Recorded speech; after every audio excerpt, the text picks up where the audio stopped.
Ticket বঞ্চিতদের বিদ্রোহে তোলপাড় BJP. জয়ের সম্ভাবনা থাকা 10টির বেশি কেন্দ্রে বিদ্রোহ। উপেক্ষিতদের ক্ষোভ সামলাতে মাঠে মুখ্যমন্ত্রী জয়ন্ত মল্ল। নির্দল হিসাবে লড়াইয়ের জন্য তৈরি উপেক্ষিত বিজেপি নেতারা। বিধানসভা নির্বাচনের জন্য দুদফায় 90 জনের প্রার্থী তালিকা ঘোষণা করে শাসক দল বিজেপি। বিজেপির প্রকাশিত প্রার্থী তালিকা 2 ক্যাবিনেট মন্ত্রী সহ 19 বিধায়কের নাম বাদ পড়ে। নাম বাদ যাওয়ায় উপেক্ষিত বিধায়ক তথা টিকিট প্রত্যাশীদের মধ্যে ক্ষোভের আগুন জ্বলে ওঠে। এর মধ্যে অন্যতম ছিলেন বিশপুরের বিধায়ক অতুল বরা। প্রার্থী তালিকায় তার নাম নেই দেখে তেলে বেগুনে জ্বলে ওঠেন অতুল। ক্ষুব্ধ অতুলকে সামলাতে তাই তার সঙ্গে দেখা করেন মুখ্যমন্ত্রী। অতুলের বাসভবনে গিয়ে তার সঙ্গে দেখা করেন মুখ্যমন্ত্রী। এরপর কিছুটা শান্ত হন অতুল। দলের হয়ে প্রচার চালানোর কথাও বলেন বিশপুরের বিধায়ক। যদিও নিজের অবস্থান স্পষ্ট করার জন্য সোমবার পর্যন্ত সময়সীমাও বেঁধে দিয়েছেন অতুল। মন বেয়াও লাগে আৰু অতুলদাৰ যেহেতু আমি অতুলদাতকৈ সৰু দুটা কথা আমাক ক'বও পাৰে। অতুলদাই অলপ নিজৰ ক্ষোভ ব্যক্ত কৰিছিল। যোৱাকালি জয়ন্ত মল্ল বৰুৱা ডাঙৰীয়াই তেখেতক সাক্ষাৎ কৰিছিল। আমাৰ যিখিনি অসুবিধা হৈছিল তেখেতক আমি জনাইছিলোঁ। আজি ময়ো কথা বতৰা পাতিলোঁ। অতুলদা আমাৰ দলতে আছে, বিশেষকৈ ডিমৰীয়াকে ধৰি গোটেইকেইটা সমষ্টিত তেখেতে ভাল কৰি প্ৰচাৰ অভিযানতো অংশ ল'ব আৰু যি ধৰণে আগে পিছে দলত থাকিব। ভগৱানে যদি আমাৰ চৰকাৰখন কৰে অতুলদা আগতকৈও সক্ৰিয় হৈ থাকিব আৰু সেনেকৈ আমি আগবাঢ়ি যাম। মুখ্যমন্ত্রীর সঙ্গে সাক্ষাতের পর সন্তুষ্ট অতুল। মুখ্যমন্ত্ৰীয়ে যিটো কৈছে সেইখিনি কথাত মই সন্তুষ্ট আৰু তেখেতে আৰু কোৱাৰ পিছত মোৰ কোৱাৰ কোনো প্ৰয়োজন নাই। মই ভাবোঁ তেনেকৈ মানে মুঠৰ ওপৰত মইতো যিখিনি কথা কৈছোঁ যোৱাকালি সেইখিনি কথাৰ যথেষ্ট গুৰুত্ব আছে। তেখেতে সেইটো বুজি পাইছে। মই গুৰুত্ব নথকা কথা কোৱা নাই, মূল্যহীন কথাই কৈছোঁ। বিজেপির টিকিট না পেয়ে প্রাথমিকভাবে সোনারী থেকে নির্দল প্রার্থী হিসাবে প্রতিদ্বন্দ্বিতা করার সিদ্ধান্ত নিয়েছিলেন প্রাক্তন বিধায়ক তপন কুমার গগৈ। কিন্তু শেষ পর্যন্ত মন বদলে ফেলেন বিজেপির অন্যতম টিকিট প্রত্যাশী তপন। দলের ক্ষতি হোক এমন কোনো কাজ করতে চাইছেন না তপন। মই কৈছোঁৱেই যে মই ভাৰতীয় জনতা পাৰ্টীৰ এগৰাকী নিষ্ঠাবান কাৰ্যকৰ্তা আৰু সুশৃংখলিতভাৱে ভাৰতীয় জনতা পাৰ্টী দলটো সদায় চলি আছে আৰু তাৰ এগৰাকী নিষ্ঠাবান কাৰ্যকৰ্তা হিচাপে ময়ো দলটোক শক্তিশালী কৰাৰ ক্ষেত্ৰত আগুৱাই যোৱাৰ ক্ষেত্ৰত সদায় মোৰ যি কৰণীয় সেইখিনি কৰি যাম। এইখিনি ক্ষেত্ৰত আমি শুভাকাংক্ষীসকলৰ লগত সকলোৰে লগত কথা পাতি নিশ্চয় এটা শুদ্ধ সিদ্ধান্ত গ্ৰহণ কৰিব লাগিব।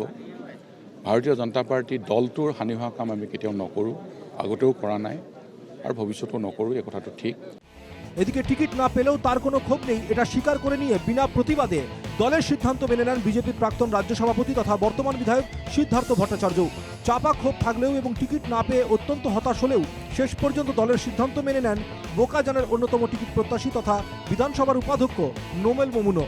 সিদ্ধার্থ বা নোমেল মমিন দলের সিদ্ধান্ত মেনে নিলেও চর্চা শুরু হয় ক্যাবিনেট মন্ত্রী নন্দিতা গার্লোসাকে নিয়ে। টিকিট না পেয়ে দল বদলের সিদ্ধান্ত টিকিট বঞ্চিত নন্দিতা গার্লোসার। কিন্তু সান্ত্বনার পর সিদ্ধান্ত বদলে ফেলেন ক্রীড়ামন্ত্রী গার্লোসাও। যদিও রবিবার মুখ্যমন্ত্রী হাফলং গেলে তার সঙ্গে দেখা করতে আসেনি নন্দিতা। তাহলে কি আবারও নিজের সিদ্ধান্ত বদলে ফেলেছেন ক্রীড়ামন্ত্রী গার্লোসা? 2-1 দিনের মধ্যেই পাওয়া যাবে তার উত্তর। তবে উপেক্ষিত বিজেপি প্রার্থীদের মধ্যে এই মুহূর্তে সবচেয়ে বেশি চর্চায় তিনি দিশপুরের অন্যতম টিকিট প্রত্যাশী জয়ন্ত কুমার দাস। টিকিট না পেয়ে রীতিমতো বিদ্রোহ ঘোষণা করেন জয়ন্ত।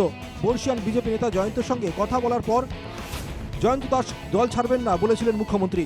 এটা পৰ্যায়ৰ কথা ক'লে মোকো কৈছে, ঠিক আছে, মই নেতা, গতিকে মই অমৃত মন্থনত অমৃতো ওলাইছিল, বিষো ওলাইছিল, মানুহে চব খাব লাগিব। কিন্তু মই ভাবোঁ যে জয়ন্ত দাসো নিশ্চিতভাৱে বিজেপিৰ পৰা আঁতৰি নাযায়। আমাৰ দলৰ সভাপতিয়ে তেখেতৰ লগত কথা পাতি আছে। কিন্তু মুখ্যমন্ত্রী একথা বললেও জয়ন্ত দাসকে বোঝাতে ব্যর্থ হয়েছে প্রদেশ বিজেপি নেতৃত্ব। এমনকি সম্বিত পাত্রের মতো জাতীয় স্তরের নেতা এসেও জয়ন্তকে শান্ত করতে পারেনি। দলের প্রতি ক্ষুব্ধ জয়ন্ত দিশপুর থেকে নির্দল প্রার্থী হিসেবে প্রতিদ্বন্দ্বিতা করবেন। নতুন রাজনৈতিক দল গঠনেরও প্রস্তুতি নিচ্ছেন জয়ন্ত দাস। যোগাযোগ করেছেন টিকিট বঞ্চিত আদি বিজেপি প্রার্থীদের সঙ্গেও। সন্মুখত এই যুদ্ধত নামিছোঁ। আপোনালোকক স্পষ্টভাৱে কৈছোঁ যে মই মোৰ চেলেঞ্জটো আজিৰ তাৰিখত মই চিন্তা কৰি আছোঁ এটাতে, যে এই নমিনেশ্যনৰ প্ৰক্ৰিয়াটো পাৰ হোৱাহে। এবাৰ নমিনেশ্যন প্ৰক্ৰিয়া যদি পাৰ হৈ গ'ল, যদি তেওঁলোকে কোনো 2 নম্বৰী নকৰাকৈ মোৰ প্ৰত্যাহ্বান গ্ৰহণ কৰাৰ সঁচাকৈ যদি তেওঁলোকৰ অন্তৰত দম আছে, মোৰ নমিনেশ্যনখন কোনো ভুল নাই কৰা। মই এতিয়ালৈ 10 বাৰ চেক কৰাইছোঁ, 10জন মই এডভকেটৰ দ্বাৰা চেক কৰাইছোঁ। তাত যদি পাৰ হৈ যায়, মই এইবাৰ বিধায়ক হৈ আছোঁ, গঠন কৰিম আৰু সেই দল গঠন কৰাৰ ক্ষেত্ৰতো মই আগবাঢ়িছোঁ। মাত্ৰ এতিয়া সংগঠন এটা ফোনেৰে নহয়, মই জানো। সেইকাৰণে মই আমাৰ যিমান ফোন আহিছে, সমগ্ৰ অসমৰ পৰা ফোন আহিছে, সকলোকে কৈছোঁ যে নমিনেশ্যনৰ পাৰ্টটো পাৰ হৈ লওক। নমিনেশ্যনৰ পাৰ্টটো পাৰ হোৱাৰ পিছত আমি নতুন দলৰ প্ৰক্ৰিয়াটো আগবঢ়াম। শুধু জয়ন্তই নন, বিদ্রোহে সামিল বিহপুরিয়ার অন্য আরেক টিকিট বঞ্চিত উপেক্ষিত অমিয় কুমার ভূঁইয়াও।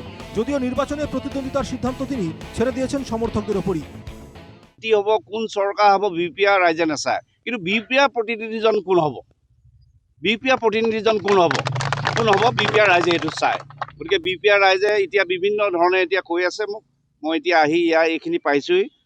ৰাইজে যি সিদ্ধান্ত দিয়ে তাকে মানি ল'ম, ৰাইজে যি সিদ্ধান্ত দিয়ে তাকে মানি ল'ম। একইভাবে রহার বিজেপি নেতা সঞ্জীব হাজরিকাও নির্দল প্রার্থী হিসেবে প্রতিদ্বন্দ্বিতা করতে পারেন। সঞ্জীবকে বঞ্চিত রেখে রহায় বিজেপি টিকিট দেওয়া হয় শশীকান্ত দাসকে, আর তাই ক্ষোভের আগুনে জ্বলছে সঞ্জীব। তেওঁলোকে যিটো সিদ্ধান্ত দিব সেইটো আমি 23 তাৰিখে আপোনালোকক অৱগত কৰিম। সেইটো ৰাইজৰ ওপৰত, কাৰণ মই সঞ্জীৱ হাজৰিকা হৈছোঁ কাৰ কাৰণে? ৰাইজৰ কাৰণে।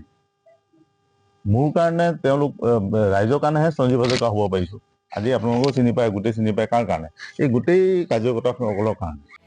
এদিকে আবার ঐতিহ্যের শহর শিবসাগর বিধানসভা কেন্দ্র বিজেপি শরিক দল অগপকে ছেড়ে দেওয়ায় ক্ষোভ কুশল দুয়ারির। শুরুতে অনেক কিছু বললেও রবিবার অনেকটাই সুর নরম কুশলের।